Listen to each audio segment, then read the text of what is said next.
Oui, ça joue à pas grand-chose comme souvent en ce moment, mais la pièce tombe pas du bon côté encore une fois. Voilà, je ne vais pas parler de la dernière possession, dernière faute, je ne veux même pas en parler. Ça ne sert pas à grand-chose. Par contre, ce que je voudrais exprimer ce soir, c'est que dans la vie, on peut se tromper. Les arbitres peuvent se tromper. On leur demande de se tromper le moins possible. Mais quand ils se trompent et qu'ils viennent nous dire coach, c'est d'aller pour moi, tout est arrangé, tout est fini et tout est tué dans l'œuf. Alors je voudrais saluer le comportement des arbitres ce soir. Je ne parle pas de leur coup de sifflet, je parle de leur comportement humain à expliquer. Bon, il y a ça, il y a 8 secondes, oui c'est vrai, une fois il y a 8 secondes, tout le monde l'a vu, qu'il y avait 8 secondes, il y a une violation de 8 secondes, il est venu, il m'a dit elle est pour nous, celle-là, moi c'est fini, c'est bon, c'est réglé. C'est réglé. Il y a une faute qui a été oubliée, mais comme chez nous, comme chez Apo, il n'y a pas de... Je veux dire, il n'y a pas de discussion là-dessus. Il n'y a aucun cas, comme le dernier match, je ne mets pas en rien sur l'arbitrage, une défaite ou quoi que ce soit, jamais.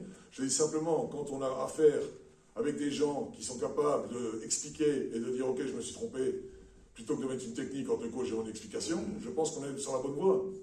Et ce soir, les arbitres, y compris la dernière faute anti-sportive qui me semble difficile, qui me semble dure, parce que ça nous enlève toute possibilité de gagner. Mais s'ils l'ont vu anti-sportive, ils l'ont vu anti-sportive. Je ne remets pas ça en cause. Je dis simplement que ce soir, j'ai apprécié le comportement. Et que c'est plus facile comme ça pour tout le monde. Après, on pourra discourir autre chose. Je tiens à préciser que j'ai posé une réserve avant le match, parce qu'il y a des choses qui me paraissent bizarres quand même. Mais d'un autre côté, j'en parlerai en dehors de la conférence de presse, parce que monter pour des sanctions quand on dit ce qu'on pense, c'est compliqué.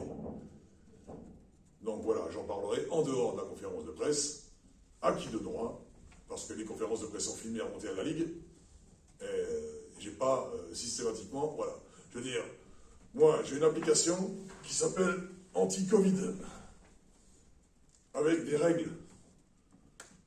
Donc à partir de là, c'est pour ça que j'ai posé la réserve, parce que si jamais un de mes joueurs repart aux États-Unis et ne peut pas revenir parce qu'il est malade ou positif, qui est-ce qui va me remplacer mon joueur ? Qui est-ce